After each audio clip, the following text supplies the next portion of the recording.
প্রতিযোগিতামূলক পরীক্ষার ইংরেজি ব্যাকরণের নিয়মগুলো মাঝে মাঝে আমাদের সবার কাছেই ভীষণ গোলমেলে মনে হয়, তাই না? কিন্তু বিশ্বাস করুন, যদি সঠিক সূত্রটা একবার ধরা যায়, তবে এই নিয়মগুলোই একদম অঙ্কের মতো নিখুঁতভাবে মিলে যায়। আজকের এই চমৎকার বিশ্লেষণে সবাইকে স্বাগত। আজ আমরা ৪২তম বিসিএস পরীক্ষার একেবারে সুনির্দিষ্ট একটি ডাইরেক্ট থেকে ইনডাইরেক্ট স্পিচের রূপান্তর নিয়ে এমনভাবে আলোচনা করব যা পুরো কনসেপ্টটাকে একেবারে পানির মতো পরিষ্কার করে দেবে। তো চলুন ব্যাকরণের এই দারুণ রহস্যটা উন্মোচন করা যাক। আচ্ছা, আমাদের সামনে এখন একটি দারুণ ব্যাকরণগত ধাঁধা রয়েছে। ধরুন, একটা হোয়াইট বোর্ডে আমরা এই বাক্যটি লিখলাম, he said you had better see a doctor. এখন প্রশ্ন হল, ডাইরেক্ট থেকে ইনডাইরেক্ট স্পিচে রূপান্তরের সময়ে এই বাক্যের মূল কাঠামোটা আসলে কিভাবে বদলাবে। সাধারণ নিয়ম তো আমরা জানি, রিপোর্টিং ভার্ব আর টেন্সের পরিবর্তন হয়। কিন্তু এই নির্দিষ্ট বাক্যে এমন একটা কিছু আছে যা সাধারণ নিয়মের চেয়ে একটু বেশ আলাদা। এই ধাঁধার জট খুলতে হলে আমাদের প্রতিটি শব্দ খুব সতর্কতার সাথে বিশ্লেষণ করতে হবে। কোনো অনুমান বা হাওয়ায় ভাষা কথা নয়, একেবারে সরাসরি মূল প্রশ্নে চলে যাওয়া যাক। এখানে ৪২তম বিসিএস পরীক্ষার প্রশ্নপত্রের একেবারে আসল একটা অংশ দেখা যাচ্ছে। সুনির্দিষ্টভাবে বললে ৭৪ নম্বর প্রশ্ন।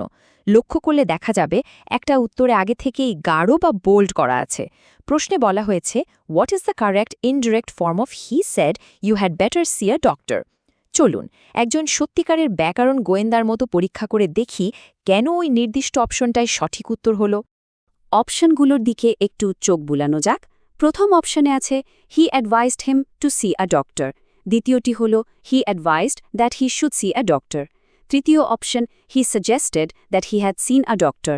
এবং সর্বশেষ অপশনে আছে, he proposed to see a doctor. এখন পরীক্ষার হলে বসে আপাতদৃষ্টিতে মনে হতেই পারে যে অ্যাডভাইসড, সাজেস্টেড বা প্রপোজড যে কোনো একটা বসালেই তো অর্থ মিলে যাচ্ছে, তাই না? কিন্তু ব্যাকরণ তো আর অনুমানের ওপর চলে না, এর নির্দিষ্ট কাঠামো থাকে। মজার ব্যাপার হলো, এই চারটির মধ্যে মাত্র একটি অপশনই ব্যাকরণের নিখুঁত ছাঁচে ফেলা, আর সেই সঠিক উত্তরের চাবিকাঠি কিন্তু লুকিয়ে আছে মূল প্রশ্নেরই ছোট্ট একটা অংশে। এই পুরো ধাঁধার মাস্টার কি বা চাবিকাঠি হচ্ছে ছোট্ট একটা বাক্যাংশ, ইউ হ্যাড বেটার। পুরো খেলাটাই আসলে এখানে। যখন ডিরেক্ট স্পিচে হ্যাড বেটার ব্যবহার করা হয়, তখন এটা দিয়ে আসলে কি বোঝায়? এটা কি নিছকই কোনো সাধারণ কথা, নাকি কোনো প্রস্তাব? একটু চিন্তা করলেই বোঝা যাবে এই ফ্রেজটি মূলত কাউকে বেশ জোরালো কোনো পরামর্শ বা উপদেশ দেওয়ার ক্ষেত্রে ব্যবহার করা হয়। বরং এটা করাই ভালো, এমন একটা অর্থ দাঁড়ায়। আর ঠিক এই ছোট্ট সূত্রটাই আমাদের বলে দিচ্ছে যে রিপোর্টিং ভার্বটা আসলে কি হওয়া উচিত। তাহলে এবার একেবারে সলিড নিয়মে আসা যাক। সোর্স মেটেরিয়ালের ব্যাখ্যাটি এখানে একেবারে দিনের আলোর মতো পরিষ্কার। নিয়মটা হলো, ডাইরেক্ট স্পিচে যদি ইউ হ্যাড বেটার থাকে, তবে ইনডাইরেক্ট স্পিচে রূপান্তর করার সময় বাক্যটিতে উপদেশমূলক অর্থ প্রকাশ পায়। একদম সিম্পল। আর যেহেতু উপদেশ বোঝাচ্ছে, তাই রিপোর্টিং ভার্ব হিসাবে অ্যাডভাইসড ব্যবহার করতে হবে। শুধু তাই নয়, ওই হ্যাড বেটার অংশটা কিন্তু পুরোপুরি বাদ পড়ে যাবে। তার বদলে ইনফিনিটিভ ফর্ম অর্থাৎ টু এর সাথে ভার্বের মূল রূপ বসবে। সোর্সে ঠিক এই কথাটাই বলা হয়েছে, ইউ হ্যাড বেটার আছে বলি এখানে হি অ্যাডভাইসড হিম টু ব্যবহৃত হয়েছে। এই একটা সিম্পল নিয়ম মনে রাখলে এই ধরনের বাক্যে জীবনেও আর ভুল হবে না। জিনিসটা আরও ভালোভাবে বোঝার জন্য রূপান্তরটা একটু পাশাপাশি মিলিয়ে দেখা যাক। একদিকে আছে আমাদের direct speech, he said you had better see a doctor. এখানে সেড হলো রিপোর্টিং ভার্ব, আর ইনভার্টেড কমার ভেতরে আছে হ্যাড বেটার। এবার ম্যাজিকটা দেখুন, অন্যদিকে ইনডাইরেক্ট স্পিচটা হয়ে গেল, হি advised him to see a doctor. খেয়াল করুন, স্যাড বদলে গিয়ে অ্যাডভাইসড হয়ে গেছে, কারণ ওই যে বললাম ভেতরে উপদেশ দেয়া হচ্ছে।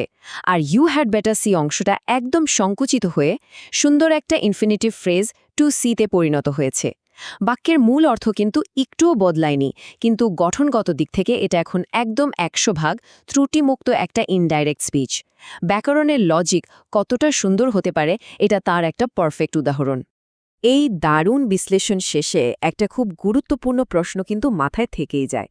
প্রতিযোগিতামূলক পরীক্ষায় এমন আরও কত সূক্ষ্ম সূত্র বা কনটেক্সট ক্লুজ লুকিয়ে থাকে, তাই না? বিসিএস বা যে কোনো বড় পরীক্ষায় সফল হওয়ার আসল মন্ত্রই হল এই ছোট ছোট কিন্তু অত্যন্ত প্রাসঙ্গিক সূত্রগুলো ধরতে পারা।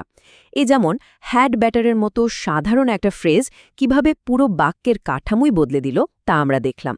আসলে ব্যাকরণ কখনোই শুধু অন্ধের মতো মুখস্থ করার বিষয় নয়, এটা হচ্ছে ভেতরের লজিকটা বোঝার বিষয়। প্রতিটি প্রশ্নের ভেতরেই এমন ছোট ছোট ক্লু ছড়ানো থাকে, যা সরাসরি সঠিক উত্তরের দিকে পথ দেখায়। আশা করছি আজকের এই মাস্টার ক্লাস ব্যাকরণের এই নির্দিষ্ট নিয়মটা বুঝতে দারুণভাবে সাহায্য করেছে। পরের বার এমন কোনো প্রশ্ন দেখলে ওই লুকানো সূত্রটা নিশ্চয়ই সবার আগে চোখে পড়বে।